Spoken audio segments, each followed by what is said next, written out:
Régine et je suis bénévole à l'association Les Amis de Saint-Julien-d'Ans depuis 1991. Donc je vais vous faire découvrir un petit peu la rivière qui passe près de chez nous, juste à l'horizon. C'est l'Anse du Nord. Elle prend sa source dans le Puy-de-Dôme, à peu près à 1980 mètres d'altitude au-dessus de Saint-Anthelme. Elle coule le long du département du Puy-de-Dôme, de la Loire, de la Haute-Loire. Elle passe à l'horizon et elle se jette dans le fleuve la Loire. Donc c'est un affluent de la Loire. Pourquoi l'Anse du Nord? Parce qu'on a deux rivières. On a l'Anse du Nord et l'Anse du Sud, mais ce ne sont pas deux rivières qui se rejoignent. La rivière de l'Anse du Nord, elle nous réserve une qualité d'eau très pure, très claire, très limpide.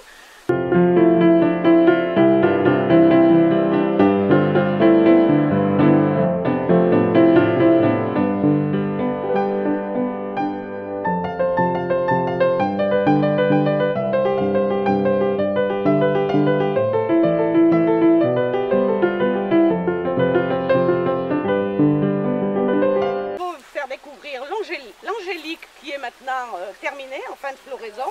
On a ces petites graines, sinon elle fait des belles ombelles blanches. Les abeilles en sont friandes. Donc au départ, quand on a vu sortir cette plante un petit peu du sol, elle était coincée dans une feuille.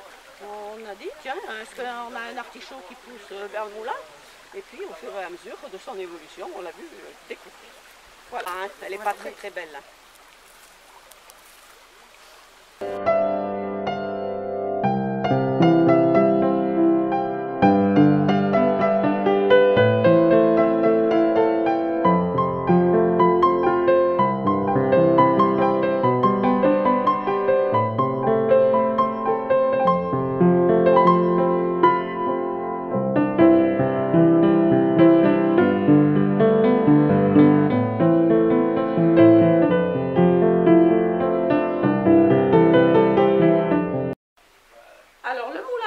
C'est un moulin qui a été construit en 1868 par le grand-père du meunier que nous avons connu, nous, en 1991, et qui nous a appris un peu comment fonctionnait le moulin.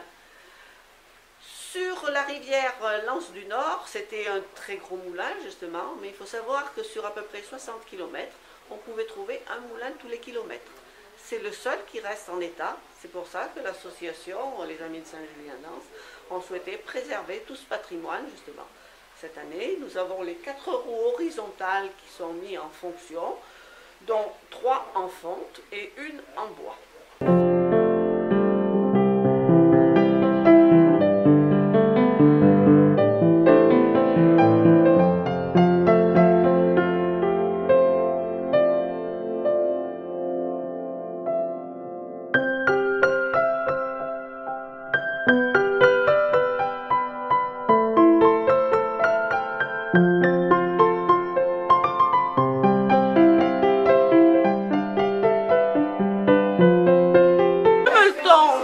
Ancien dans le moulin puisqu'il a plus de 500 ans, il est en pin douglas et il servait essentiellement pendant les 2 périodes de guerre puisqu'il a fonctionné même jusqu'en 1948.